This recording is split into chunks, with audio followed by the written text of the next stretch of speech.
Bem-vindos a mais uma semana jurídica do curso de Direito da Unigran Rio. Semana muito, muito prazerosa. Nós teremos 17 atividades simultâneas acontecendo de terça a sexta-feira. Lembrando a todos os alunos que de terça a quinta, palestra manhã e noite, e de terça a sexta-feira, audiências. Bem, a maioria já me conhece, meu nome é Litiane Marins, coordenadora do curso de Direito. Quero apresentar também aqui dois coordenadores adjuntos, grandes parceiros, o professor Ivano Reis e o professor Marco Antônio Grilo. E estamos aqui para abrir a Semana Jurídica e para falar que nós temos várias atividades de relevância.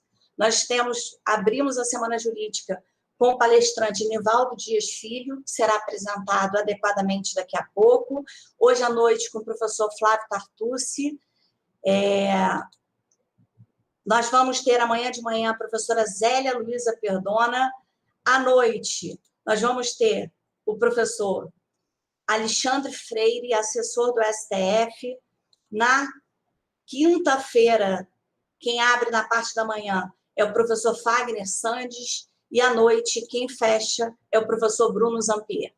Então, gratidão já iniciando a todos os palestrantes pela parceria, pelo comprometimento com a Unigran Rio, e dizer que já, inicialmente, que todos são bem-vindos para voltarem sempre. Para fazer a honra de hoje, para apresentar o palestrante, que eu já agradeço antecipadamente pela vinda à Unigran Rio, eu vou abrir a palavra para a professora Aline Teodoro de Moura, nossa docente, bem querida entre os alunos, que foi quem fez o convite ao palestrante. Aline, a palavra é sua, gratidão. Professor Nivaldo, muito bem-vindo e boa palestra. Obrigada, Litiane, obrigada a todos. Bem-vindos à abertura da Semana Jurídica. Agradeço a coordenação pela oportunidade de participar nessa mesa como mediadora e agradeço principalmente a presença do nosso ilustre palestrante, Nivaldo Dias Filho. Nivaldo Dias Filho é engenheiro civil pela Universidade Federal do Paraná, auditor do TCU, atualmente lotado no Paraná e ocupa a função de especialista sênior na Secretaria Extraordinária de Operações Especiais e Infraestrutura do TCU, assim Infraoperações, que é responsável pela priorização dos casos relacionados à Operação Lava Jato no TCU e pelo acompanhamento dos acordos de leniência.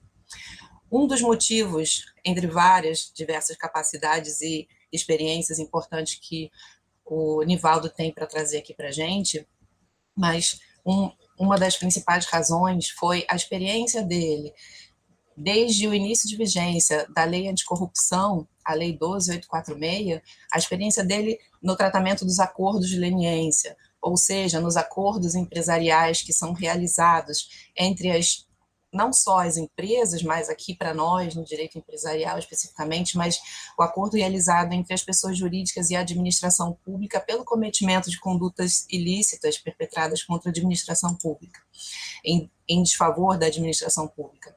O Nivaldo trabalha na discussão de toda a celeuma que envolve, que ele vai falar sobre a Lei Anticorrupção, a Lei 12.846, de 2013, e, entre outros assuntos, ele também vai falar conosco aqui sobre o compartilhamento do sigilo fiscal tributário.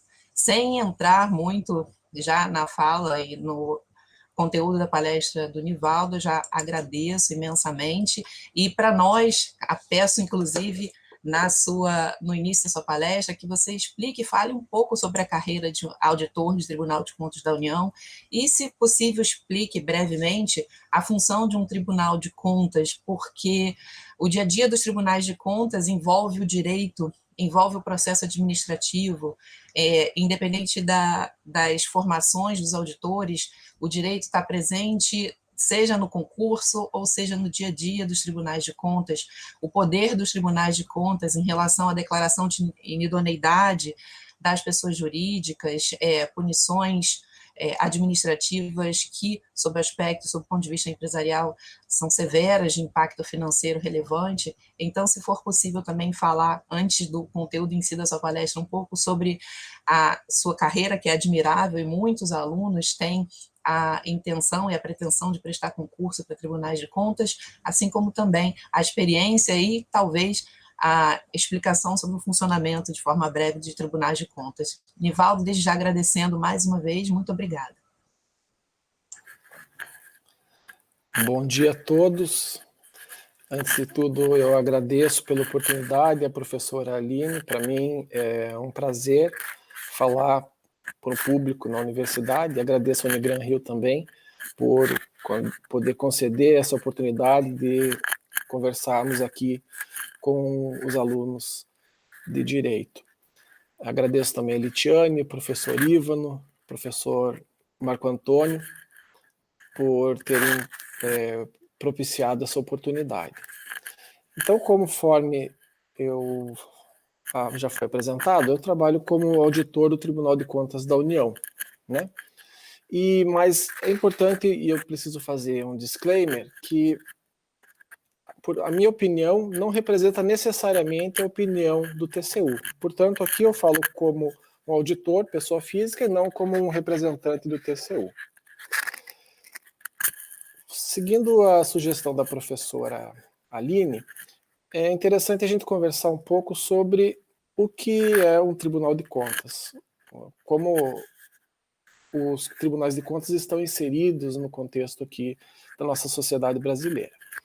Bom, o TCU, especificamente, é um órgão muito antigo, foi criado em 1890 por sugestão do Rui Barbosa, né, uma figura bastante conhecida no cenário nacional, e ele foi implantado alguns anos depois, 2 anos depois, se não me engano, por Cerzedelo Correia, que era o ministro da Fazenda na época.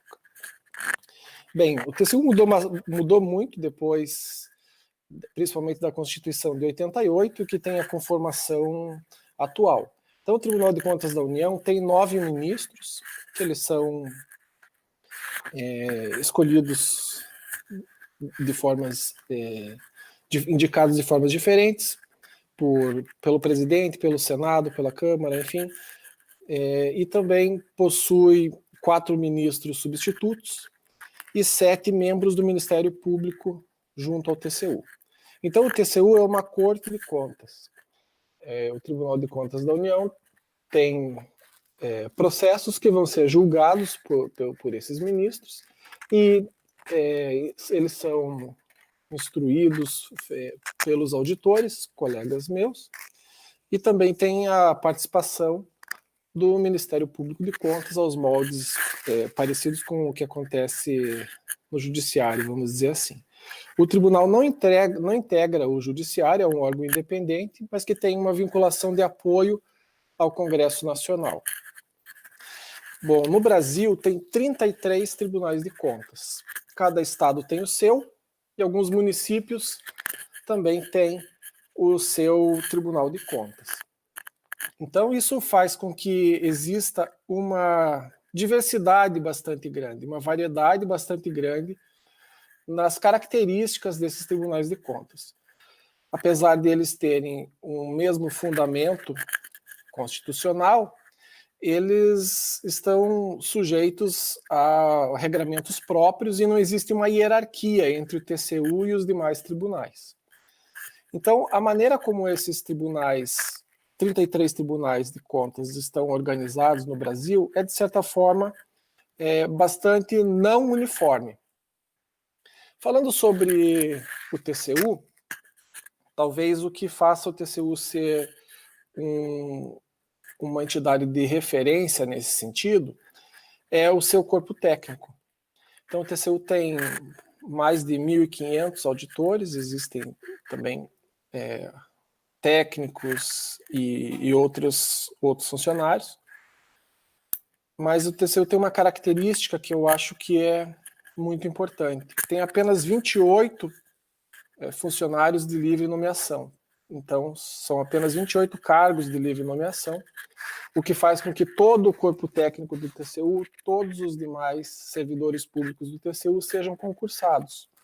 É um concurso bastante concorrido, um processo seletivo que, independente da atuação que o auditor vai ter, sempre vai ser cobrado direito administrativo, direito constitucional, apenas para fazer um recorte em relação à temática do direito que nós estamos falando aqui. Então, isso faz do TCU um órgão com um corpo técnico muito qualificado e que certamente o diferencia de alguns tribunais de contas que eventualmente não tenham essa mesma estrutura e que sejam predominados por cargos de livre nomeação ou talvez por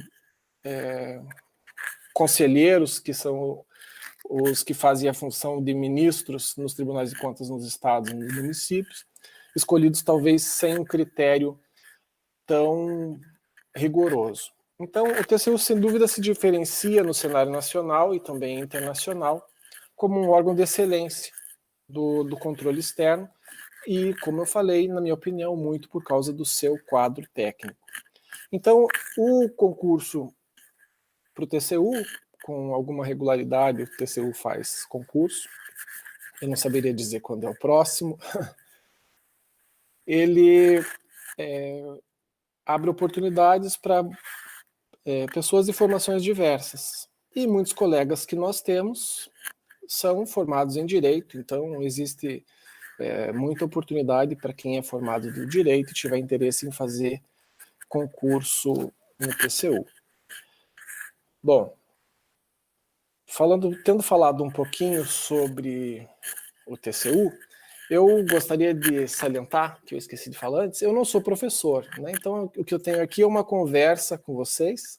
Eventualmente eu não vou ter a melhor didática, como, por exemplo, provavelmente a professora Aline teria, mas então antecipadamente eu peço desculpas a vocês, mas eu vou conversar um pouco sobre o que eu tenho trabalhado e vocês percebem que alguém com formação em engenharia está falando para graduandos de direito pode não ser algo tão comum.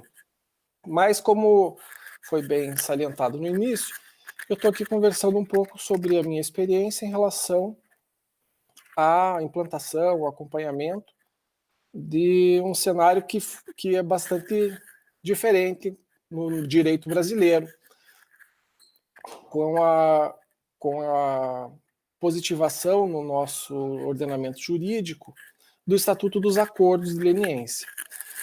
Bem, falando sobre acordos de leniência ou acordos no caso de condutas empresariais ilícitas, é importante a gente entender um pouquinho sobre acordos.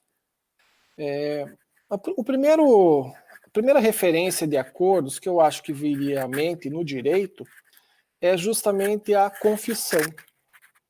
Então, a confissão, de certa forma, ela é um acordo em que o acusado, o réu, tem a possibilidade de confessar o ilícito que ele tenha cometido, o crime que ele tenha cometido, e, em consequência disso, ele vai ter alguma vantagem, geralmente uma atenuação da pena. Então, se o indivíduo que cometeu um crime poderia estar sujeito a um tempo de reclusão, por exemplo, se ele confessar, ele terá direito a um tempo menor. Então, essa é a primeira referência que certamente alguém lhe daria no direito em relação a transacionar a pena, em relação ao indivíduo infrator fazer um acordo com o Estado. E nesse cenário já aparece qual é a lógica de se fazer isso. Bem, o indivíduo que cometeu a infração, que foi acusado de ter cometido o crime, por exemplo, ele certamente vai escolher fazer esse acordo, confessar, se ele entender que ele vai ter alguma vantagem em relação a se ele não confessasse. Então, o acordo se apresenta para ele, a confissão nesse caso, se apresenta para ele como uma possibilidade, uma alternativa ao prosseguimento tradicional da ação. Ele naturalmente só vai fazer isso se entender que tem alguma vantagem, e isso é um ponto bem importante de nós termos em mente. Mas o acordo no âmbito empresarial surgiu no ordenamento jurídico brasileiro bem depois. Ele surgiu com a Lei de Defesa da Concorrência. Então, essa lei de 2011 possibilitou que empresas que estivessem envolvidas em desvios concorrenciais, os famosos cartéis, por exemplo, tivessem a oportunidade de confessar, de trazer elementos de prova em relação à conduta e, com isso, passarem a ter um benefício. O interesse do Estado no acordo tem a ver muito com celeridade, tem a ver com o Estado conseguir produzir um resultado com menos recursos, com menos tempo, por exemplo. Então, o acordo se insere no interesse do Estado como uma ferramenta que vai alavancar as possibilidades do Estado de sancionar ou de dissuadir aquele ilícito que ele tem a responsabilidade de fazer. Então, o acordo precisa ser algo, como se fala, um ganha-ganha. Ganha o indivíduo, o infrator, que cometeu algum ilícito ao colaborar, e ganha o Estado também, reduzindo os custos, por exemplo, ou conseguindo alcançar outros indivíduos que participaram daquele ato ilícito, por exemplo, nesse exemplo que eu falei até agora, um cartel. Então, foi assim que os acordos empresariais se inseriram nesse contexto na legislação brasileira. Bem, qual foi o objetivo em se fazer isso? Eu já falei que tem a ver com o interesse do Estado em combater os ilícitos a seu cargo. No caso do direito concorrencial, os ilícitos têm uma característica que são praticados em conjunto, então essas atividades colusivas ou atividades de cartel, elas são praticadas por empresas que combinam, ainda que tacitamente, preços, por exemplo, ou divisão de mercado. Então, interessa ao Estado ter o conhecimento desses fatos, que por vezes de outra forma não teria, e interessa ao Estado também poder ter uma resolução mais célere dos processos, mais rápida dos processos que tenham se iniciado para apurar essas condutas ilícitas. Então, o acordo no interesse do Estado tem a função de combater atos ilícitos ou de combater a corrupção, genericamente falando. Quando falo em corrupção, eu gosto de citar o que disse a professora Suzy Rose Ackerman, e aí talvez uma primeira referência para quem quiser conhecer mais sobre o assunto. A professora Suzy Rose Ackerman, ela fala que a corrupção ocorre em função do comportamento de busca de renda dos agentes políticos e também dos burocratas, que passam a ter um poder discricionário e informação privilegiada e com isso ampliam as suas rendas de maneira ilegal em detrimento do interesse público. Então, essa é a definição ou a causa da corrupção, segundo a professora Ackerman. Mas a gente sabe que a corrupção, a decisão de cometer um ilícito, ela pode ter causas variadas. E como os acordos têm essa função de combater a corrupção, inclusive no contexto da lei anticorrupção empresarial, que eu vou falar um pouco mais, é interessante entender quais são as causas da corrupção. Por que que as pessoas decidem tomar um caminho alternativo àquele que a lei define como correto? Por que que as pessoas decidem cometer algo ilícito? Então, esse pensamento ele é fundamental nesse propósito do Estado de combater a corrupção. Então, alguém já disse que a sociedade é composta por indivíduos que, num certo percentual, por exemplo, 20%, nunca estariam propensos a se corromper.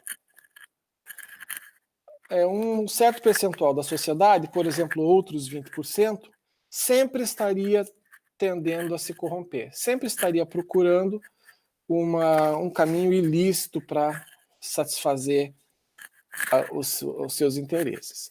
Mas uma grande parcela da sociedade, tida como, por exemplo, 60%, e esses percentuais eu destaco, eles são exemplificativos, estaria muito em função do risco e da oportunidade. Então, uma grande quantidade da sociedade não faz filtros morais, por exemplo, ela estaria sujeita a cometer o ilícito caso tenha oportunidade, caso entenda que vai ter alguma vantagem, ou caso entenda que as sanções decorrentes desse ato ilícito podem não ser, seriam melhores do que não ter cometido o ato. Então, essa lógica de analisar a corrupção, ela depende de análise de alguns modelos que têm a ver com economia e até mesmo com psicologia, que tentam definir como seria o comportamento das pessoas, ou qual é a motivação do comportamento ilícito das pessoas, e consequentemente das empresas, já que as empresas, as pessoas jurídicas, são dirigidas, são coordenadas por pessoas físicas. Então, esse é um ponto muito importante para que a gente entenda por que os acordos se inseriram no ordenamento jurídico brasileiro e o que eles precisam primar para poder exercer a sua função de dar celeridade ao Estado e ainda assim de coibir os ilícitos que a lei assim determinou. Bom, ao falar sobre acordos, existe uma lógica muito importante que norteia os acordos. Ela tem a ver com a chamada teoria dos jogos. Então aqui faço aí uma referência, o termo teoria dos jogos, quem quiser conhecer mais, pesquisar sobre esse assunto, vai estar estudando o que é uma das bases muito importantes dos acordos. Não só os acordos de leniência, como várias outras formas de acordo, eu diria todas elas. Então, o chamado dilema do prisioneiro é uma teoria que prega o seguinte: existem dois prisioneiros que foram apanhados por supostamente terem cometidos um ato ilícito. E nessa ilustração, o carcereiro chega para um deles, cada um deles isoladamente, eles não podem se comunicar, e oferece a possibilidade de que, se um confessar e delatar o outro, vai receber uma vantagem, como, por exemplo, uma pena muito reduzida, ao passo que o outro, que for delatado, vai sofrer a pena integral, diante de um conjunto probatório mais robusto, já que terá as provas fornecidas pelo prisioneiro delator. Então, nessa lógica do dilema do prisioneiro, ela estabelece algumas bases importantes para os acordos, que é a instabilidade entre os infratores. Nessa ilustração, esses dois prisioneiros, infratores que cometeram ilícitos, eles ficam com medo, ficam receosos de que o outro o delate. Então, ele procura fazer isso primeiro, para que ele possa ter a vantagem em detrimento de uma desvantagem para aquele seu comparsa. Essa lógica é muito importante, sobretudo naqueles ilícitos em que o Estado não tem como descobrir ou não tem como ter provas bastante robustas, sobretudo aqueles ilícitos que são cometidos a quatro paredes ou que são planejados a quatro paredes, ou aqueles ilícitos que tipicamente podem ser cometidos pelas empresas.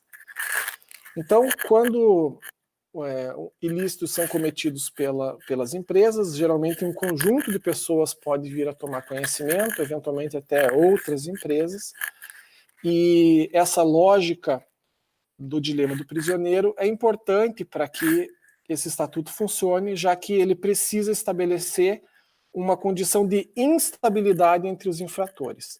Entre aspas, é o medo que o outro delate que vai me fazer ter uma conduta proba, adequada, correta, ou caso eu tenha praticado um crime, vai ser o medo que o outro me delate que vai me fazer com que eu saia na frente e vá lá e delate os demais envolvidos. Então, essa lógica, ela é muito importante e quem quiser conhecer mais vai certamente ter a oportunidade, existe material farto sobre isso. Agora, outro ponto importante sobre os acordos, e sobretudo esses que envolvem empresas, é que as empresas, diferente dos indivíduos, das pessoas físicas, as empresas tendem a tomar decisões racionais. É uma tendência que os empresários, os dirigentes das empresas, por exemplo, eles tenham diante deles a oportunidade de seguir a lei ou de não seguir a lei e tomem uma decisão racional em relação a infringi-la. Isso nem sempre acontece com os indivíduos, com aqueles crimes que podem ser cometidos pelas pessoas físicas. Por exemplo, eu cito alguém que foi traído pelo seu cônjuge, pode se sentir impelido nas suas emoções a cometer um crime contra essa pessoa, uma agressão física, ou quem sabe até um assassinato. É provável que nesse momento essa pessoa não tenha racionalizado quais seriam as consequências de cometer aquele crime ou não cometer. Ela simplesmente agiu por impulso, ou seja, numa motivação passional, e foi lá e cometeu aquele crime sem ponderar adequadamente as consequências. Então, para esses crimes com motivação passional, para esses crimes que não necessariamente o indivíduo toma uma decisão racional antes, não vale a lógica que eu vou falar agora. A lógica que predomina na teoria da escolha racional tem muito a ver com aqueles crimes ou aqueles ilícitos em que o indivíduo, o infrator, seja ele uma pessoa física ou uma pessoa jurídica, tem condições de tomar uma decisão antecipadamente em relação ao cometimento desse crime. Bem, a teoria da escolha racional prega justamente isso, que os indivíduos e, consequentemente, a coletividade age com base em tomadas de decisões racionais. Ao estar diante de duas opções, como, por exemplo, seguir a lei ou não seguir a lei, o indivíduo tomaria a decisão na ótica daquilo que seja mais vantajoso para si próprio e para os seus. Então, essa é chamada de teoria da maximização da função utilidade. Então, uma empresa, por exemplo, dentro dessa lógica, dentro dessa teoria, ao tomar uma decisão sobre que ato iria fazer, ela pondera, bom, se eu descumprir a lei, eu vou receber tantos reais de lucro, tantos reais de faturamento. Se eu cumprir a lei, o meu faturamento vai ser menor. Ao ponderar as consequências de, por exemplo, ser apanhado, multada, enfim, sofrer as penas legais, a empresa tomaria a decisão que melhor atenda os seus anseios, e melhor atenda a sua chamada função-utilidade. Ela tenderia, nessa lógica, a tomar a decisão que lhe daria o maior lucro, de uma maneira mais simplificada, para que a gente não tenha que entrar em conceitos de economia que não seriam pertinentes aqui para o momento. Então, o principal representante dessa teoria, na minha opinião, é o Gary Becker. Gary Becker é um economista, ganhou o Prêmio Nobel de Economia, se não me engano, em 92, e para ele, a decisão de cometer ou não um crime resulta de um processo de maximização da utilidade esperada, em que o indivíduo confrontaria, de um lado, os potenciais ganhos da ação criminosa, o valor da punição, a probabilidade de detenção e de aprisionamento, por exemplo, e do outro lado ele pondera o custo de oportunidade de cometer esses crimes. Então, para Gary Becker, os crimes são cometidos dentro de uma ótica racional, econômica, em que o indivíduo tenta maximizar o quanto ele vai receber monetariamente, por exemplo. Imagine agora, vocês, uma situação em que você está diante de um caça-níqueis. Aquelas máquinas em que a gente pode colocar uma moedinha, aperta um botão, puxa uma alavanca e vai ter um resultado que pode ser ganhar várias vezes o valor apostado. Imagine que você está diante de uma moeda em que você sempre coloca 25 centavos e ganha uma moeda de R$1. Coloca uma moeda de 25 centavos e ganha uma moeda de R$1. Então, nessa máquina, o incentivo é que o indivíduo sempre continue apostando, não é verdade? Se ele está apostando e está ganhando, está apostando e está ganhando, ele tem a tendência de entender que aquela máquina é algo vantajoso. Vale a pena apostar naquela máquina. Para Becker, aplicar uma multa no indivíduo seria melhor do que a reclusão.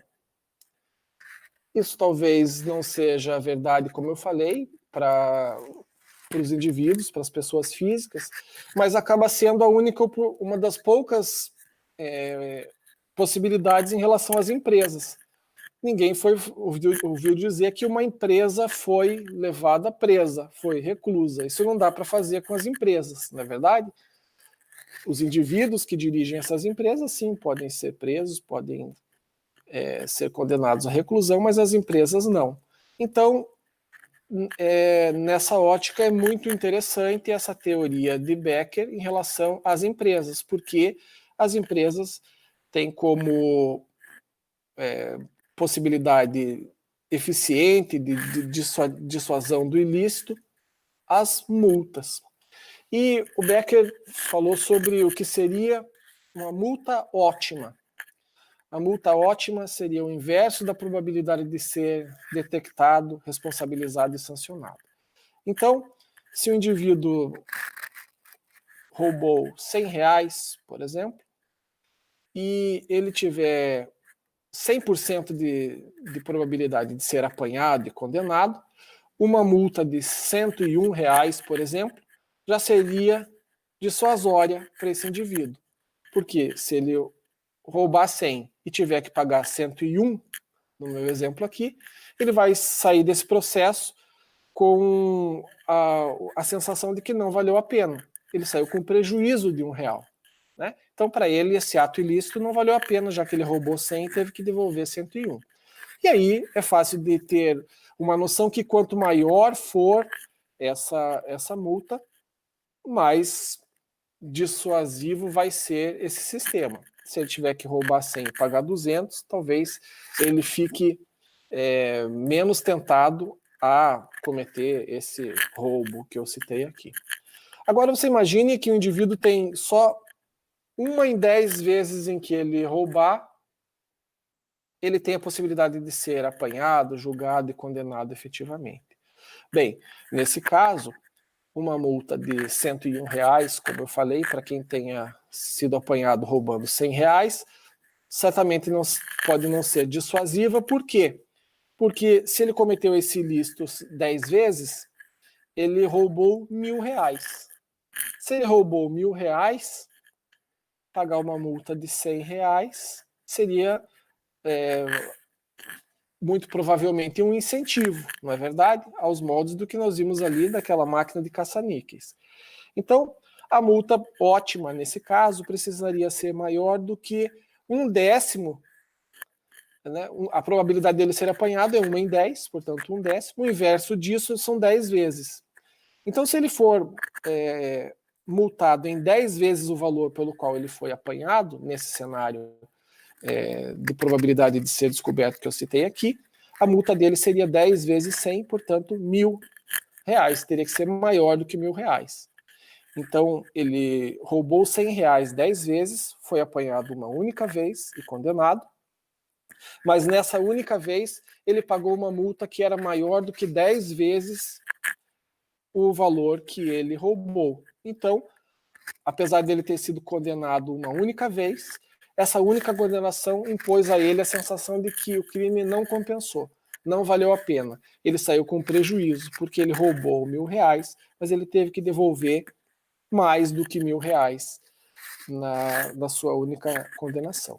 Então, é essa lógica da multa ótima. Claro que existem outros fatores que ponderam nessa decisão. Eles podem ser fatores psicológicos, sociais, culturais, naturalmente. Portanto, uma única teoria geralmente não é suficiente para explicar toda a gama possível do comportamento humano. Então vocês não precisam tomar essa teoria como uma verdade, ou como uma mentira, ou como algo que sempre acontece ou que nunca acontece. A gente pode imaginar essas teorias como linhas de possibilidade de acontecerem dentro do comportamento humano. Então, é algo que, pelos seus estudos, verifica-se que os seres humanos têm a tendência de ter aquele comportamento. E aquele comportamento é modelado e descrito de modo a tentar explicar por que as pessoas fazem essas coisas. Mas também tem uma outra teoria que é importante para os acordos, que é a teoria do prospecto, ou da perspectiva. Dessa vez, a referência que eu diria é o Daniel Kahneman. Ele prega algo um pouco diferente do que prega a teoria da decisão racional. Nessa lógica, os indivíduos seriam preponderantemente afetados não pela perspectiva de ganho, não pelo que eles iriam ganhar, mas pelo revés que poderiam ter. Então, o Kahneman conseguiu identificar que, de maneira geral, nós, seres humanos, reagimos mais eficientemente em relação às perdas do que em relação aos ganhos. Talvez a ilustração aqui, em substituição à máquina do caça-níqueis, seja a ilustração do jogo do milhão, né? Em determinada situação, o jogador está numa situação em que ele precisa decidir. Ou ele fica com 50 mil reais, que ele já ganhou por ter acertado algumas perguntas, ou ele tenta 100 mil reais. Mas se ele errar, ele perde tudo. Então, um indivíduo que seja bastante afetado pela aversão ao risco tenderá a ficar com os seus 50 mil reais, porque ele não admite a possibilidade de arriscar e perder aquele valor que ele já considera suficiente. Outros indivíduos talvez se sintam tentados a arriscar mais ainda em função da perspectiva de ganhar 50 mil reais a mais, né? Em vez de sair do jogo com 50, sair com 100 mil reais, seria uma decisão mais atrativa. Então, são teorias que, como vocês percebem, elas de certa forma se complementam em relação a várias formas de tomada de decisão, em relação a ter uma vantagem ou ter uma desvantagem como consequência dessa sua decisão. Então, nessas duas teorias, quando a gente entende como os indivíduos tomam essas decisões, a gente consegue, de uma maneira mais eficiente, entender quais medidas seriam adequadas para dissuadir esses ilícitos que as pessoas se envolvem. Então, combater a corrupção dentro dessa ótica seria combater as origens que motivam as pessoas a adotar as condutas corruptas ou ilícitas. E isso é muito importante porque todo ordenamento jurídico deveria funcionar justamente no sentido de que os indivíduos, e nesse caso aqui até mesmo as empresas, tenham condutas probas. Elas tenham a sensação, seja pelo que vão ganhar, ou seja pelo que podem perder, que a melhor decisão é seguir a lei. Quando predominantemente os indivíduos, as empresas tomam decisões de que o melhor é infringir a lei, a gente está numa situação, como sociedade, bastante complicada, em que os atos de corrupção tenderiam a prevalecer. Bem, eu citaria também Robert Klitgard em relação a essas teorias que são importantes para que a gente possa compreender os acordos. Ele chegou a descrever uma equação do que motivaria a corrupção. Para Klitgard, a corrupção é um resultado entre quanto maior for o monopólio ou a possibilidade individual de decisão, quanto maior for a arbitrariedade e quanto menor for a transparência ou o accountability. Eu não quero entrar em detalhes sobre essa equação, Mas o mais importante aqui é que, para Klitschko, a decisão de cometer uma corrupção tem muito a ver com os incentivos que estão disponíveis para essa pessoa. Você pode ter incentivos positivos e incentivos negativos. Incentivos que vão fazer com que o indivíduo cumpra a lei ou que ele descumpra a lei. E isso é marcado por um cenário que depende do que prevê a legislação, depende do que fazem os demais indivíduos na sociedade e também depende fundamentalmente, é claro, da eficiência do Estado em conseguir coibir esses atos ilícitos. Então, com esse conjunto de teorias aqui, a gente está apto a entender como os acordos deveriam funcionar. Bom, um passo importante para que o Brasil evoluísse em ter uma legislação que punisse as empresas por seus atos ilícitos de uma maneira mais efetiva tem a ver com convenções internacionais da qual o Brasil é signatário.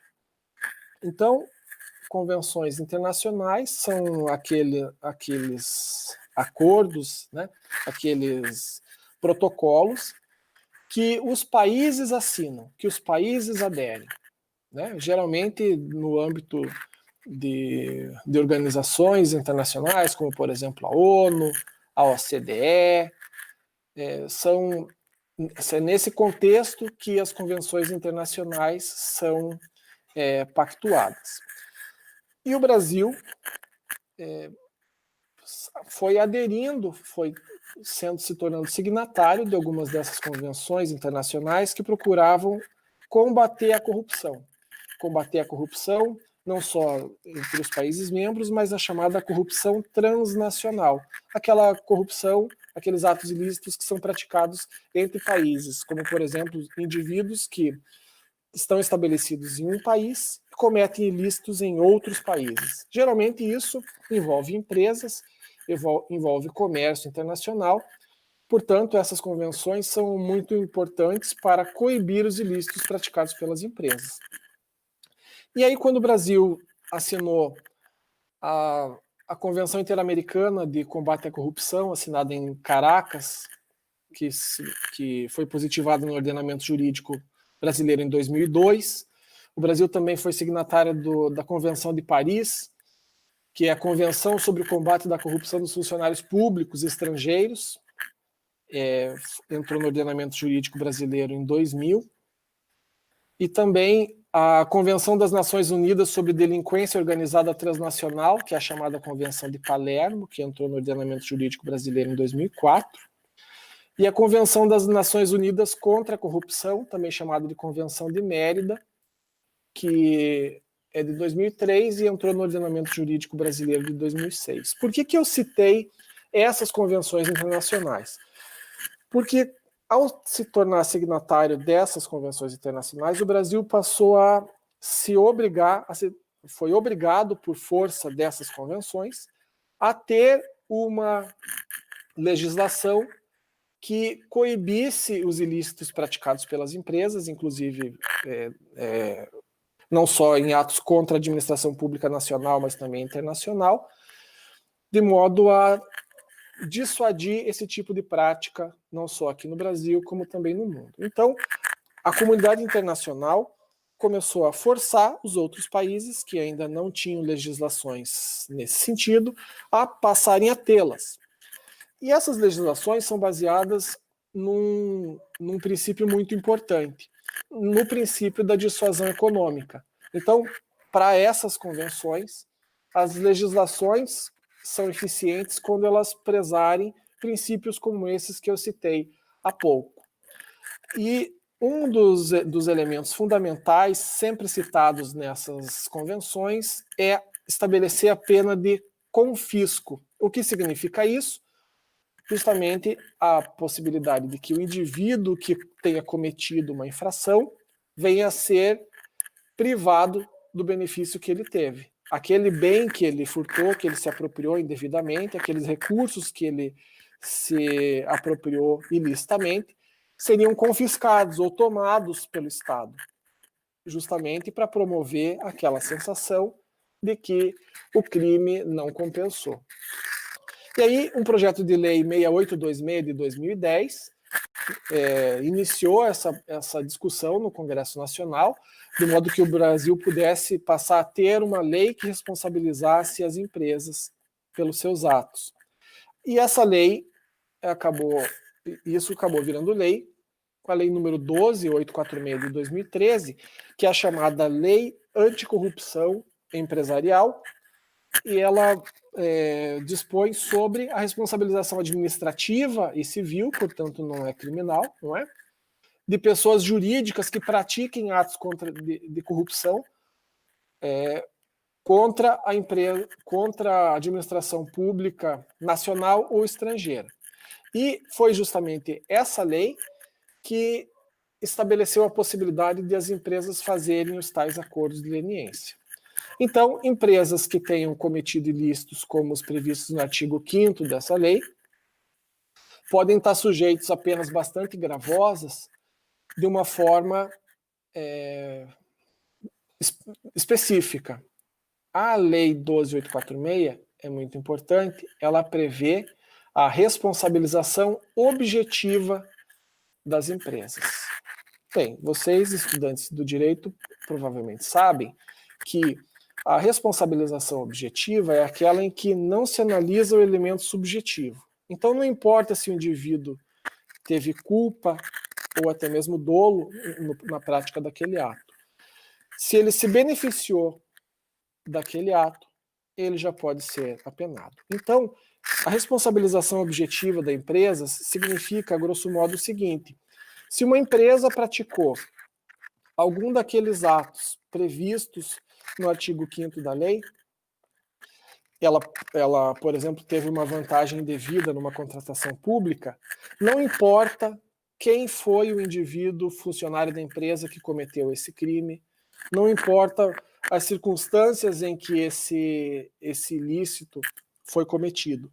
Se a empresa teve vantagem ilicitamente, ela vai ser responsabilizada. Então, a responsabilização objetiva significa basicamente isso. E isso é uma forma de responsabilização bastante gravosa, né? Então, ser responsabilizado objetivamente é algo que não tem, vamos dizer, as melhores garantias. Então, é algo que se tornou bastante gravoso para as empresas, sobretudo porque, diante disso, elas podem, ao terem cometido esses ilícitos, elas podem ser responsabilizadas por multas que vão até 20% do faturamento da empresa, do faturamento bruto, né? E, então, isso pode ser bastante pesado para uma empresa, e o objetivo é justamente, claro, que as empresas entendam que é melhor cumprir a lei do que não cumprir. No artigo 16 da Lei 12846, se trouxe a possibilidade das empresas fazerem acordos de leniência, ou seja, as empresas que praticassem atos ilícitos contra a administração pública nacional ou estrangeira poderiam fazer acordos diante de determinadas circunstâncias. Por exemplo, identificar os demais envolvidos na infração, fornecer de maneira célere informações e documentos que possam servir de provas para a apuração do ilícito, né? Dentre outros requisitos que estão presentes na lei. E um requisito bastante importante, citado tanto no artigo 6º quanto no artigo 16, tem a ver com a reparação integral do dano causado. Sim, a lei, seguindo os preceitos da multa ótima de Becker, seguindo os preceitos do confisco que estão previstos nessas convenções internacionais que eu citei, ela prevê que a lei, o indivíduo quer ele seja sancionado pela via tradicional, quer ele faça um acordo, ele deveria devolver todo o produto que ele obteve ilicitamente. Então, essa é uma previsão na lei que busca assegurar a capacidade dissuasória, que busca assegurar a dissuasão econômica desses ilícitos praticados por empresas. No artigo 16, mesmo aqueles que fazem acordos não estão eximidos da obrigação de reparar integralmente o dano causado, conforme diz o parágrafo 3º desse artigo. E isso nos leva para uma situação bastante peculiar. Porque se o indivíduo que cometeu um ilícito tiver que devolver o produto que ele cometeu, o produto do que ele se obteve ilicitamente, ele pode ser tentado a não querer fazer o acordo, né? Do que dependeria a decisão de um indivíduo que tenha cometido um ato ilícito em relação a ele fazer acordo ou não? Bem, eu comentei para vocês que o acordo se apresenta sempre como uma decisão racional para o infrator. Ele está diante da possibilidade de fazer o acordo ou não, e ele vai tomar essa decisão em função do que é a percepção dele sobre o que lhe aconteceria nesses dois cenários. Se ele entender que o cenário de fazer acordo é mais desvantajoso do que não fazer acordo, o que significaria seguir com o processo tradicional e com as possibilidades de vir a ser sancionado ou não lá no final, ele pode decidir se ele quer fazer acordo ou não. Ele vai fazer isso com base na ponderação do que lhe seria mais vantajoso. Ainda que a lei estabeleça uma pena, a professora Aline já vai falar daqui a pouquinho, ainda que a lei estabeleça uma pena, a lei estabelecer penas gravosas é importante, mas entre a lei estabelecer uma pena e o indivíduo ser efetivamente apenado, existe uma diferença que por vezes pode ser muito grande. Tem a ver com a chance dele ser apanhado, com a chance de esse processo seguir a termo num tempo razoável e de ele ser condenado e efetivamente vir a pagar ou cumprir a pena pela qual ele foi condenado. Então, diante dessas circunstâncias, o indivíduo não vai ponderar só o que prevê a lei, só a pena prevista na lei, mas ele vai ponderar a chance que ele teve de ser apenado, quantas vezes ele já cometeu esse ilícito e não foi responsabilizado, por exemplo, e qual a chance que ele tem de efetivamente vir a cumprir aquela pena que ele for condenado. Eu quero abrir a palavra para a professora Aline, acho que ela tem uma intervenção a fazer, por favor, fique à vontade. Obrigada, Nivaldo. Eu gostaria só de acrescentar um elemento aqui na ponderação de uma pessoa jurídica, de uma empresa, de decidir pela realização do acordo. Pelo seguinte, além dos aspectos previstos em tese na lei, a pergunta é, a lei, você considera que a lei é efetiva sob o aspecto de que uma empresa que busca resolver e eliminar suas condutas ilícitas e se regularizar perante a administração pública e perante a sociedade. Me ocorre que o problema não está só na previsão da multa, que pode chegar até 20% do faturamento do exercício anterior dessa empresa, mas principalmente porque a lei não me parece ser tão possível de ser operacionalizada sob o aspecto da segurança, diante da complexidade dos órgãos que defendem e representam a administração pública. Então, o que nós vemos nos jornais são discussões entre balcão único por conta de legitimidade que o Ministério Público Federal não está previsto na lei como participante dos acordos, a Controladoria Geral da União, que foi escolhido no plano da Administração Pública Federal para realizar os acordos, e o Tribunal de Contas da União, que é o órgão em que você trabalha, que entende que o ressarcimento do prejuízo causado, do dano causado ao erário deve ser integral. Então, eu gostaria de, talvez, atrapalhar, porque em tese funciona mais de forma melhor que na prática. Na prática, eu gostaria de saber se o estado da arte atual, da norma, da lei e dos decretos regulamentadores, sob a sua análise da administração pública, se você acha que é possível entender que é razoável e interessa para uma empresa fazer acordo com a administração pública e cessar suas condutas ilícitas, já que é esse o objetivo da norma. Bem, essa é uma pergunta de mais de $1 milhão, mais, talvez 1 bilhão ou 1 trilhão, né? É uma decisão, é uma pergunta que envolveria tudo que se fala que a corrupção se apropria de recursos da sociedade, né? Então, essa pergunta é uma pergunta bilionária, porque se esse modelo tiver sucesso, tudo aquilo que é desviado, esses trilhões de dólares em nível mundial que são desviados para a corrupção, eu não lembro qual é o valor que se estima aqui no Brasil, mas ele é da ordem de bilhões de reais. Se isso for eficiente, é isso que está valendo, né? Então, na minha opinião, a lei, ao estabelecer essa possibilidade de acordos, ela descumpriu vários desses preceitos que nós conversamos aqui no início. Por isso que eu tentei ser um pouco mais enfático em relação às bases dos acordos.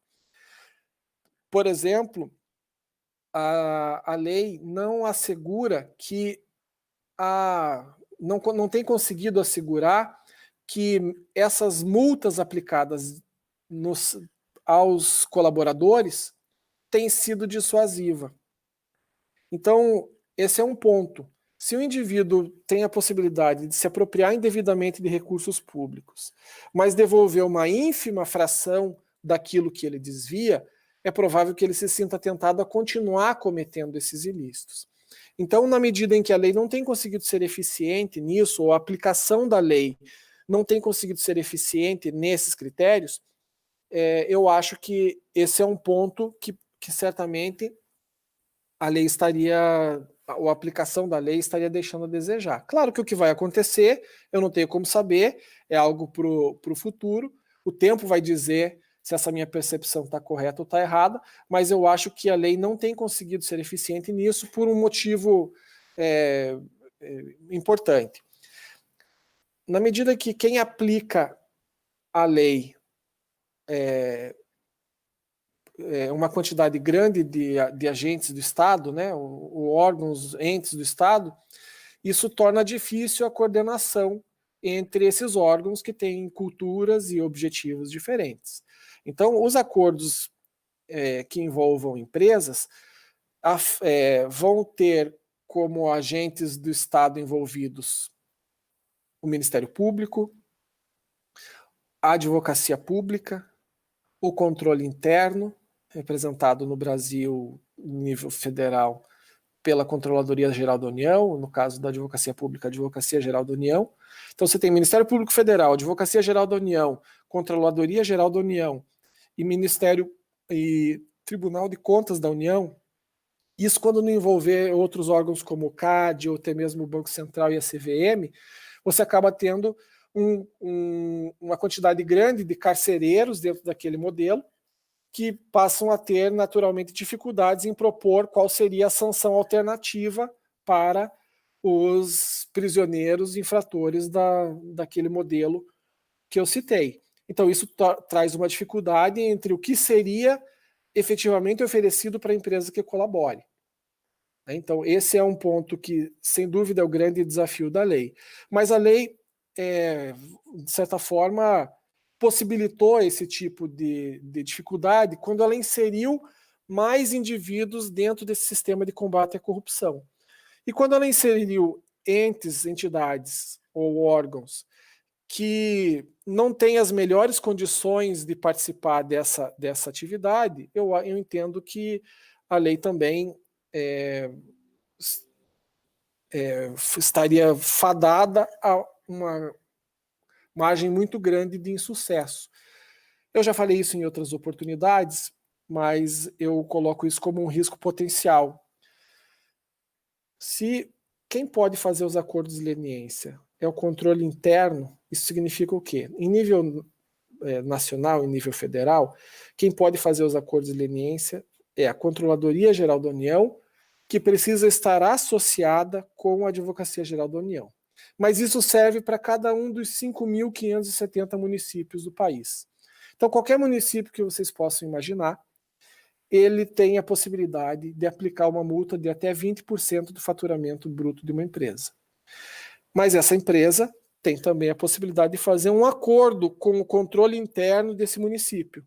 Então, o controle interno desse município, que por vezes é inexistente na grande maioria dos nossos municípios, junto com a advocacia pública desse município, que quando é existente é alguém nomeado ou extremamente dependente do prefeito, é quem vai fazer um acordo em alternativa a uma multa de 20% do faturamento da empresa, por exemplo. Não me parece crível imaginar que esses 5.570 municípios vão ter uma estrutura adequada para fazer isso. Não me parece crível que um indivíduo que faz parte do controle interno desse município e o indivíduo que faz parte da advocacia pública desse município, ambos tendo sido nomeados diretamente pelo prefeito, vão fazer algum acordo que possa causar um prejuízo ao prefeito, por exemplo, que possa estar envolvido nos ilícitos que as empresas cometeram. Então, esse modelo, ao envolver órgãos do executivo que predominantemente está envolvido em desvios contra a administração pública, já que é quem tem a chave do cofre, vamos dizer assim, é um modelo que vai ter muita dificuldade em conseguir produzir dissuasão. Esse é um outro aspecto, né? Eu não sei se eu fui claro, professora Aline, mas eu acho que esse é um ponto. E aí, qual é o problema em relação à dissuasão? Tanto o Ministério Público quanto a Advocacia Geral da União, por exemplo, são órgãos que não necessariamente estão vocacionados a fazer as contas de qual é o valor que foi apropriado indevidamente por essas empresas que tenham cometido ilícitos. E se eu não consigo saber quanto a empresa desviou, como é que eu posso assegurar que a multa que ela está pagando vai ser dissuasiva? Se eu não consigo saber a ordem de grandeza com uma boa precisão de quanto o indivíduo se apropriou, se ele recebeu uma multa, um pacote sancionador que represente monetariamente algo muito menor do que a vantagem que ele obteve indevidamente, eu corro um sério risco de estar num modelo de incentivo à corrupção e não de repressão, pelas teorias que eu apresentei para vocês. Mas eu gostaria de citar uma ilustração antes de eu passar para o meu tempo final, senão eu não consigo falar sobre o compartilhamento do sigilo fiscal, que é algo que eu também me propus a fazer hoje. Então, não significa, na minha opinião, que para que a multa produza dissuasão, para que ela coíba o indivíduo, dissuada ele de praticar o ato ilícito que ele vinha praticando, que ela precise ser maior do que aquilo que ele efetivamente se apropriou. Isso é algo que é desejável, mas, na minha opinião, isso é algo que não é necessário. É o que eu tenho chamado de paradoxo do dano integral. Se para fazer um acordo o indivíduo precisa devolver tudo que ele desviou, a tendência dele é não querer fazer o acordo. Sobretudo se ele tiver a percepção de que ele só vai devolver uma fração muito pequena daquilo que ele desviou. E aí, se o Estado não fizer o acordo, eventualmente ele pode estar numa situação pior do que ele estaria. Porque, por exemplo, ele não vai ter o reconhecimento dos ilícitos pelo colaborador, vai ficar muito tempo discutindo nos processos se o crime aconteceu ou não, se o ilícito aconteceu ou não, o que poderia levar à prescrição, por exemplo, e também pode não conseguir apanhar os demais envolvidos, já que não terá as provas fundamentais a serem fornecidas pelo colaborador. Então, eu tenho uma ilustração que cada um de vocês vai poder refletir. Imagine que você está num país que não tem as multas de trânsito não geram pontos na carteira. Essa é uma primeira premissa que eu estou colocando aqui, tá? Então se você for multado, isso não gera pontos na sua carteira, simplesmente vai gerar uma multa. E você é um motorista que trabalha 20 dias por mês, você pega o seu carro e vai trabalhar.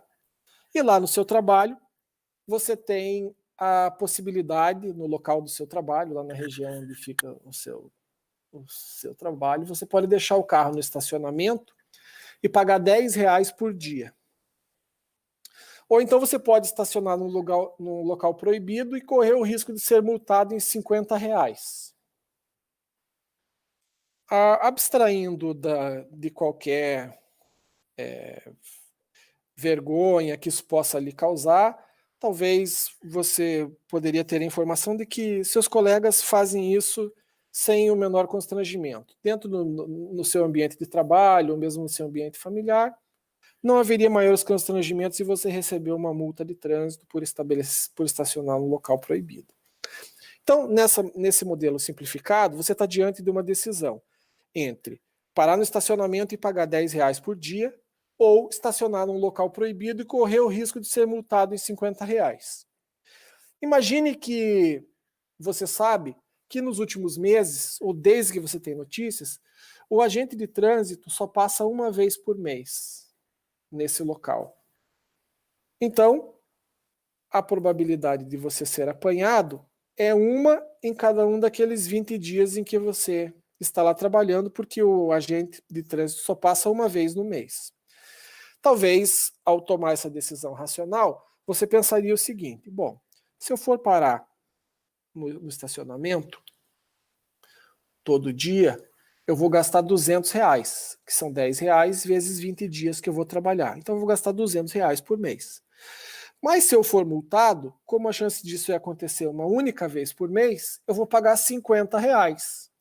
Ora, dentro dessa decisão, seria mais vantajoso infringir a lei e parar no local proibido, porque o risco de ser apanhado e as consequências de ser apanhado trariam um resultado economicamente mais vantajoso, ou seja, é melhor pagar R$50 do que pagar R$200. Então, nesse cenário, muitos indivíduos talvez decidissem por parar no local proibido. Ora, mas agora imagine que o agente de trânsito não está passando uma vez por mês. Agora ele está passando 2 vezes por mês.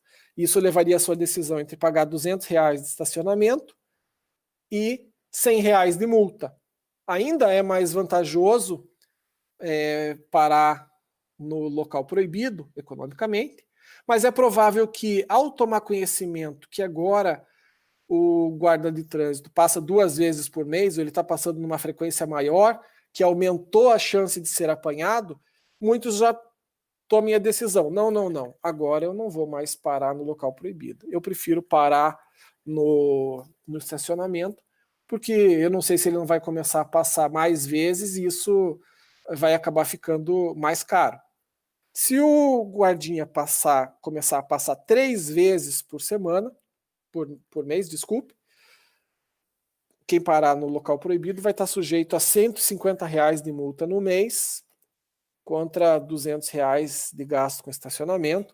Percebam que ainda é vantajoso economicamente em relação ao estacionamento, mas é plausível imaginar que uma quantidade maior de pessoas deixaria de estacionar no local proibido e passaria a colocar seu carro no estacionamento, por exemplo.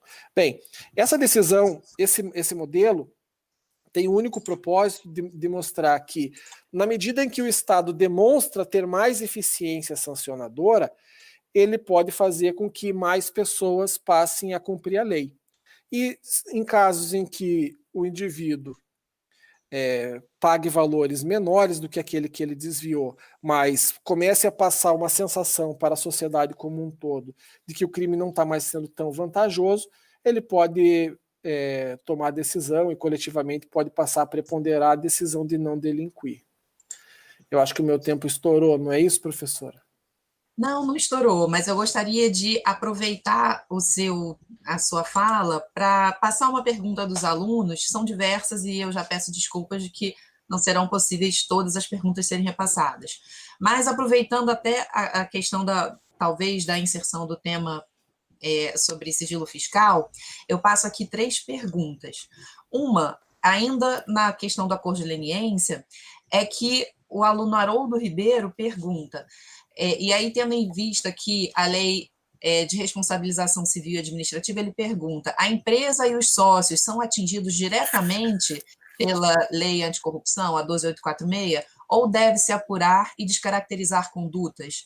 E aí, junto dessa pergunta, eu repasso também a pergunta da aluna Carolina Ponce, que ela coloca, qual a extensão e quais os limites de sigilo em uma proposta de acordo de leniência? Foi uma crítica apresentada em relatório lançado pela OCDE, e há uma interferência direta ao princípio da transparência, ela coloca aqui. Então, assim, dentro do acordo de leniência, qual é o alcance da norma em relação à pessoa jurídica e às pessoas físicas? Eu saberia a resposta, mas gostaria de ouvir. E em relação ao sigilo dos acordos de leniência, e especificamente eu sei que, como você trabalha diretamente com acordos de leniência, como isso fica tratado do sigilo no tribunal e entre órgãos da administração pública que trabalham conjuntamente, por exemplo, TCU e CGU, no caso a CGU como órgão de apoio ao TCU? Haroldo e Carolina, muito obrigado pelas perguntas. As perguntas são muito pertinentes. Realmente, elas estão no núcleo do que se discute. Em relação à sua pergunta, Haroldo, os sócios, eles não são atingidos diretamente pela lei, né? A lei não prevê a responsabilização dos sócios, ou que um indivíduo dirigente da empresa seja sancionado pela lei anticorrupção. Esses indivíduos já eram, de alguma forma, atingidos pelo Código Penal, ou mesmo pela lei de improbidade administrativa, por exemplo, ou ainda pelas sanções aplicadas pelos tribunais de contas, em que todos aqueles que fizeram uso de recursos públicos, no caso federais, podem ser sancionados pelo TCU.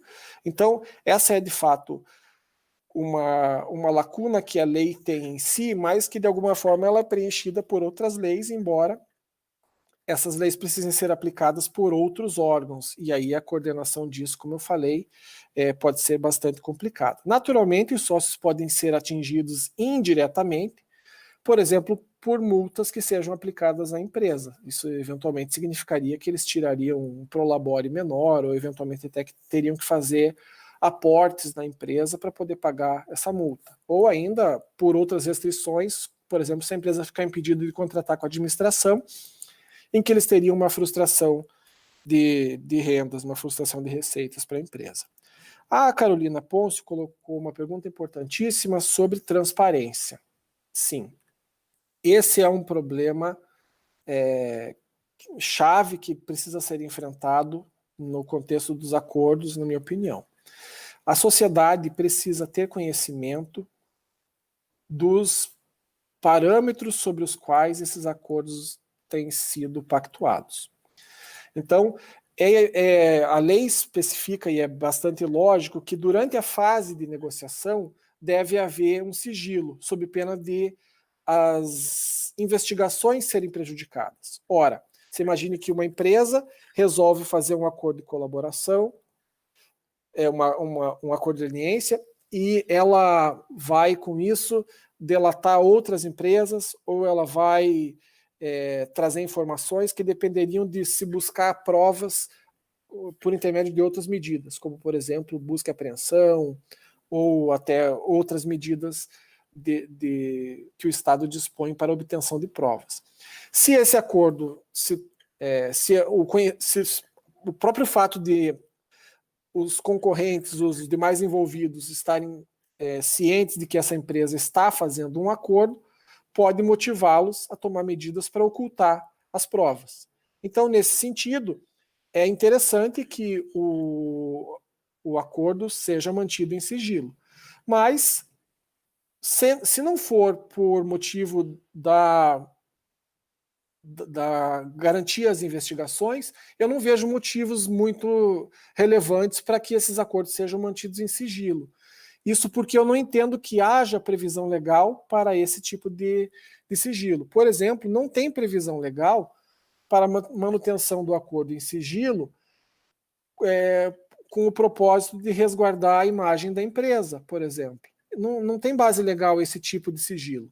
E eu acho que ele é extremamente danoso, porque na medida em que se anuncia que uma empresa fez um acordo, se anuncia que ela pagou uma multa, como a gente viu recentemente aqui, de 0,1% do seu faturamento, que é a multa mínima possível de ser aplicada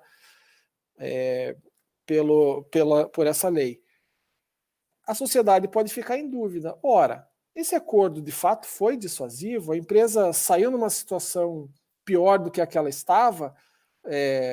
Ela vai, com base nisso, passar a seguir a lei, já que ela sofreu uma consequência suficientemente gravosa? Enfim, perguntas como essas passam a estar presentes na mente da sociedade como um todo, nos demais empresários, de modo que isso é ruim para todo mundo. Então, eu acho que depois de assinados, esses acordos deveriam ter a integralidade dos seus termos divulgados, o acordo deveria ser todo divulgado, salvo em casos em que ainda alguma investigação esteja em andamento.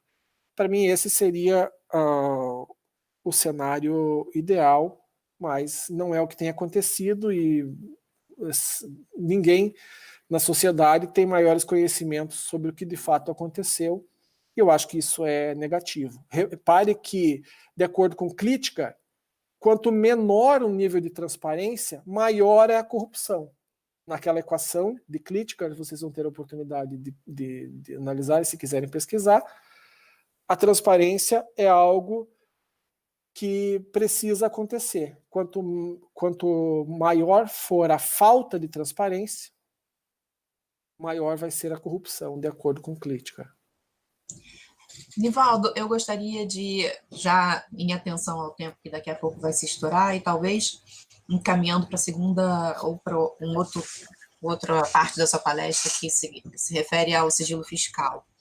Como tem funcionado, e em função de decreto recente também, né, desse ano, como tem funcionado o compartilhamento de informações no âmbito dos acordos de leniência, especificamente entre Tribunal de Contas e Controladoria Geral da União e Ministério Público Federal, se há instrução normativa ou se há um acordo que regulamente ou regularize no âmbito de atuação de processo administrativo em relação ao compartilhamento de informações, das informações das empresas que querem realizar acordo, e mais, como fica a busca de informações e o compartilhamento também de sigilo fiscal tributário no âmbito dessas investigações. O Supremo já havia se manifestado sobre a possibilidade da fiscalização e no seu interesse, que teria direito e teria amplo acesso às informações. Por outro lado, é uma discussão polêmica. Você poderia colocar aqui para a gente como isso vem sendo tratado no âmbito dos órgãos de controle? Sim. Em verdade, eu estou bastante limitado em relação ao que eu posso comentar sobre esses assuntos, né? Justamente por essa aposição de sigilo que vocês já me viram dizer que minha opinião é que ele é indevido, mas o fato é que se determinado documento está sob sigilo, ele está sob sigilo, eu não posso comentar, não posso quebrar o sigilo desse documento, por exemplo, nesse momento. Então, em relação ao que eu posso, a elementos que eu gostaria de poder trazer, que eu acho que seriam fundamentais para discussões como essas, eu estou impedido de trazer. Então, eu falo somente em tese, eu não estou me referindo a nenhum caso específico. Então, o fato é que 6 anos após mais de 6 anos após a vigência da lei, essa é uma situação que ainda está mal resolvida.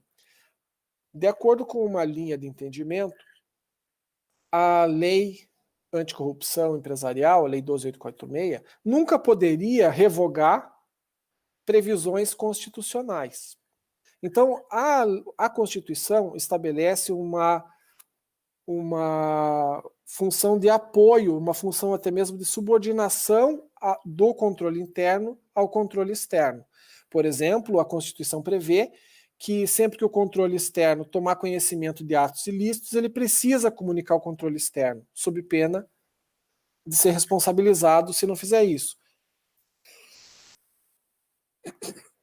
Então, isso faz com que o que prevê, o que vem sendo aplicado pela Lei 12.846 entre em choque com essa previsão constitucional. O fato é que hoje o Tribunal de Contas da União não tem tido informações sobre os acordos que são assinados pela Controladoria Geral da União. Foi assinado um acordo de cooperação técnica entre AGU, CGU, TCU e o próprio STF. Apesar de ele não foi publicado, que eu tenha conhecimento, esse ACT, ele foi apenas divulgado, então eu tenho dúvidas da vigência desse acordo mesmo e de quais são os reais termos do que de fato foi levado a cabo. Desculpem. Mas o fato é que existe muito a ser resolvido mesmo nesse cenário de acordo de cooperação técnica.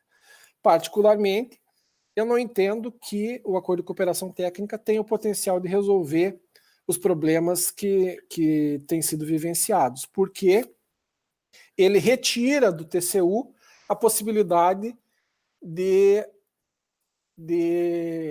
rever os atos ou de analisar os atos praticados no âmbito desses acordos. Então, eu acho que isso vai trazer muita dificuldade, pode ser que venha a aumentar a quantidade de acordos, mas não porque se resolveu o problema da insegurança jurídica ou porque se resolveu, porque se adotou um modelo melhor. É porque se os valores forem tão baixos e as penas tão baixas, mesmo em relação ao modelo sancionador tradicional, esses acordos podem passar a ser atrativos simplesmente por causa disso. Então, o indivíduo pode passar a querer fazer acordo justamente porque ele vai ter uma condição extremamente vantajosa. E isso acho que é um motivo muito mais de preocupação do que de alívio, porque vai ficar cada vez maior a dúvida se o modelo está sendo dissuasivo, se uma lei, um sistema de combate à corrupção está conseguindo combater a corrupção, inclusive pelos seus acordos.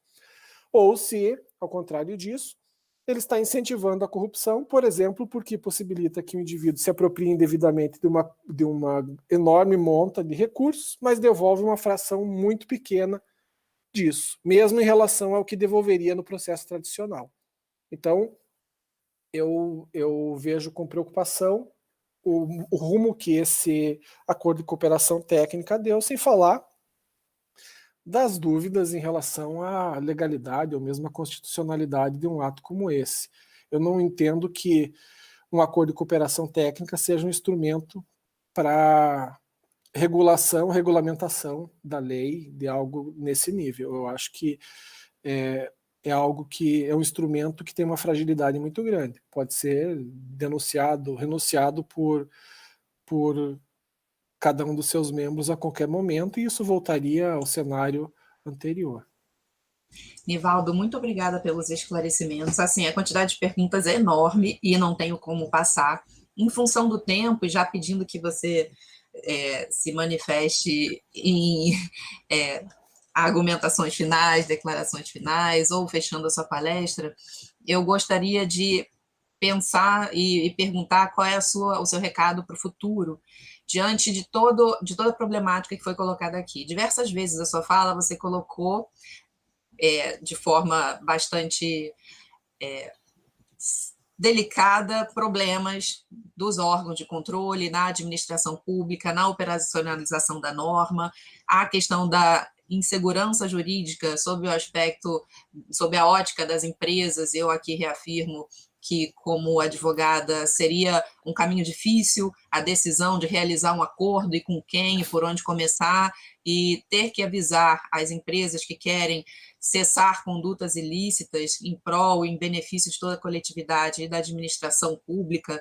Não existe um caminho fácil, a norma trata de responsabilização civil e administrativa das pessoas jurídicas, não tem proteção ou garantias para sócios e administradores, portanto, ela é utilizada em associação com a lei de colaboração, com o sistema de colaboração premiada pelo Ministério Público, que não está previsto na norma.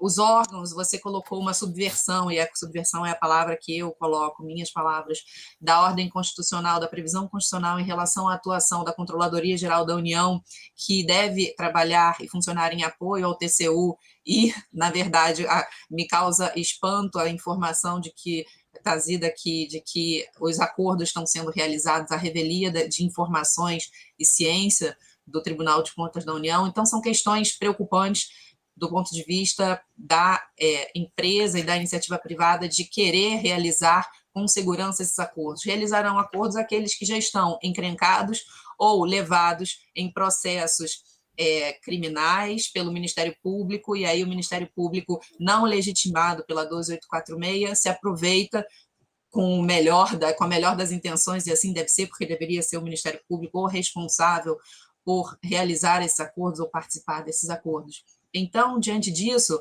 quando eu pergunto ideias para o futuro, você já participou da elaboração do PL 5208, que é uma proposta de ajuste de erros, inconstitucionalidades, ilegalidades, assim entendidas pelos proponentes do projeto de lei de ajustes da lei anticorrupção. O que você apontaria e espera para o futuro, e seja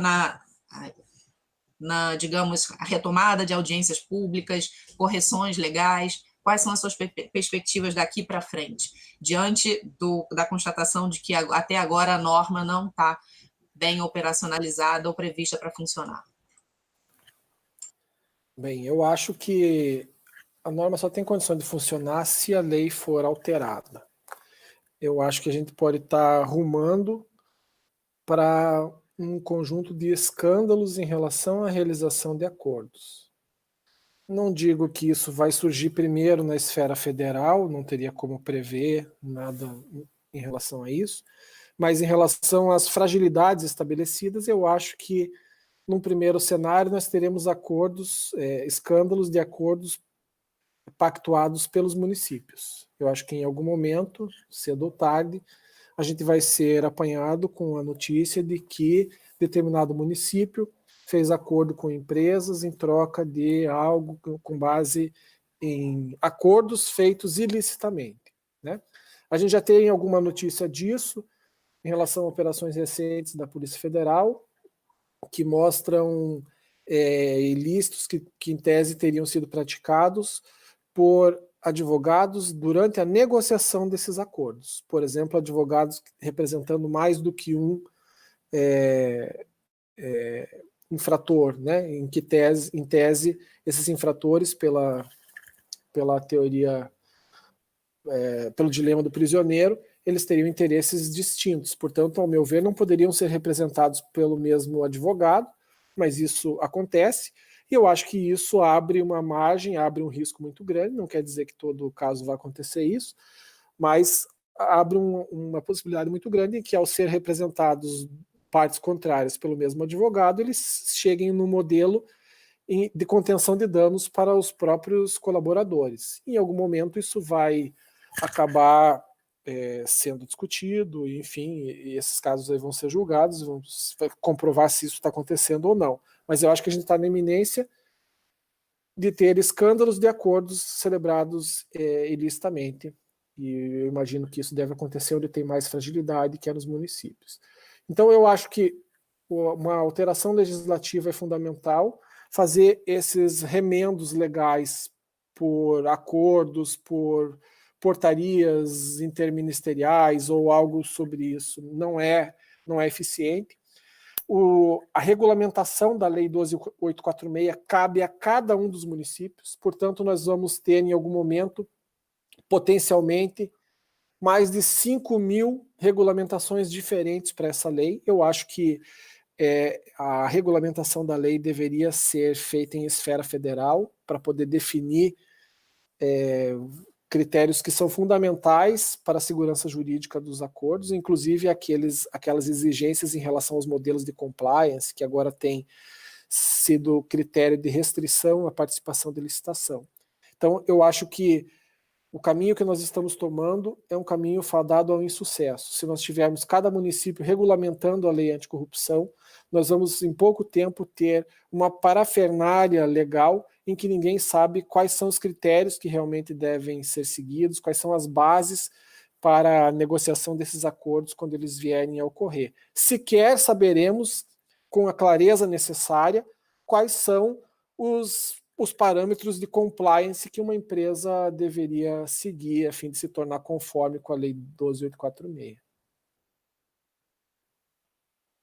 Nivaldo, muito obrigada pela sua participação. Os alunos aqui estão vibrando. São diversos temas e daria, acho que uma manhã inteira, um dia. Nós fizemos um seminário de uma semana, há uns anos atrás, no Tribunal de Contas do Estado, só sobre acordo de leniência, e o assunto continua polêmico, continua com os problemas, e a gente não consegue avançar na aplicação da norma, e é uma pena, mas a gente precisa prosseguir. Agradeço imensamente pela sua participação. Não mencionei que você é vice-presidente da Audi-TCU. Houve também participação ativa da presidente da Audi-TCU aqui no chat e outros colegas que eu não mencionei, auxiliando, inclusive, prestando esclarecimentos. Teriam aspectos outros a tratar sobre o problema dos acordos no âmbito do controle interno, ou seja, é assunto para tudo quanto é lado.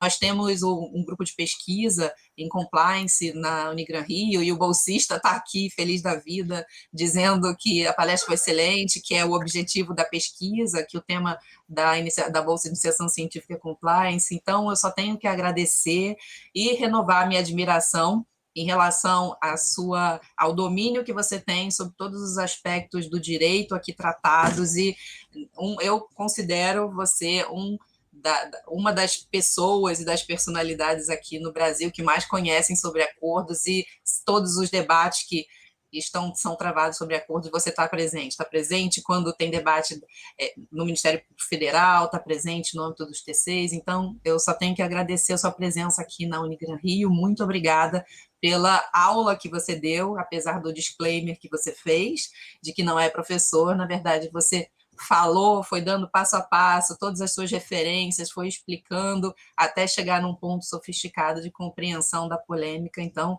você deu uma aula e eu agradeço. Muito obrigada. Eu que agradeço a oportunidade. Para nós, auditores do TCU, para nós da Audi-TCU, é muito importante esse contato com a sociedade, esse contato com a academia. Para nós é fundamental.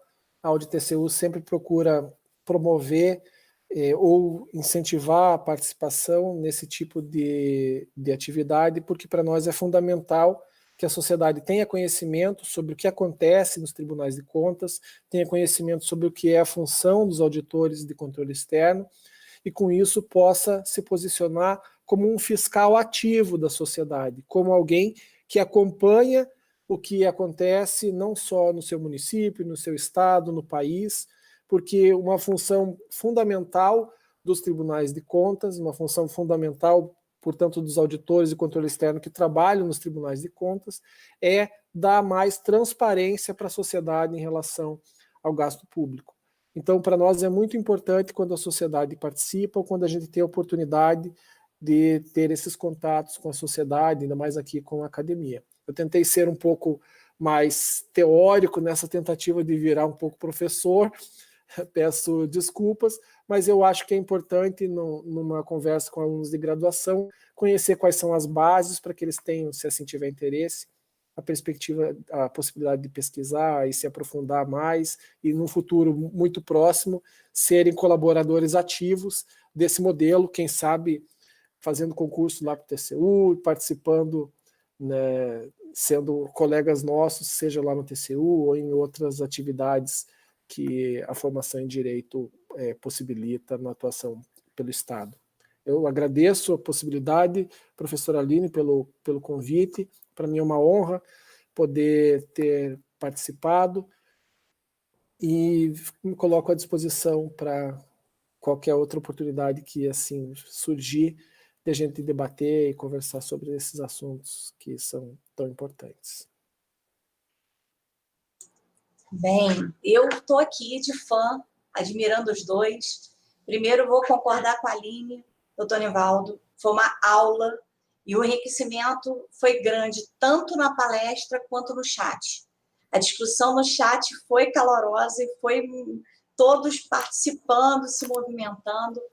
E a Aline falou algo muito importante, que é justamente a ligação entre a extensão, a necessidade da gente trabalhar com os 3 pilares institucionais, né? Graduação, extensão e pesquisa. E isso cada vez mais vinculado na nossa semana, promovida pela coordenação, mas em parceria com professores, preceptores e alunos. A parte da tarde, os alunos vão estar atuando em audiências simuladas e júris simulados. Então, é uma participação de toda a instituição. Bem, a casa está aberta, volte quando possível. Gostei dessa história de uma semana de discussão sobre o tema. Vai, Aline, um projeto, de repente, para o próprio grupo de pesquisa, e a gente pensa numa situação dessa. Eu e o Marcos estávamos aqui o tempo todo, e o Ívano, discutindo o tema, porque é um tema muito relevante, é um tema muito atual e muito necessário. E, primeiro, agradecer pela sua participação na sociedade brasileira com o seu trabalho. E, segundo, agradecer por dividir esse trabalho com a gente aqui na Unigran Rio. Gratidão e volte assim que puder. Para os demais alunos, eu quero dizer que a semana está só começando, com palestrantes com um nível maravilhoso, com esse nível mostrado pela abertura. E venham para cá, fiquem com a gente no YouTube, compareçam no Collaborate, porque a semana é de vocês. Bom dia para todos e até daqui a pouco.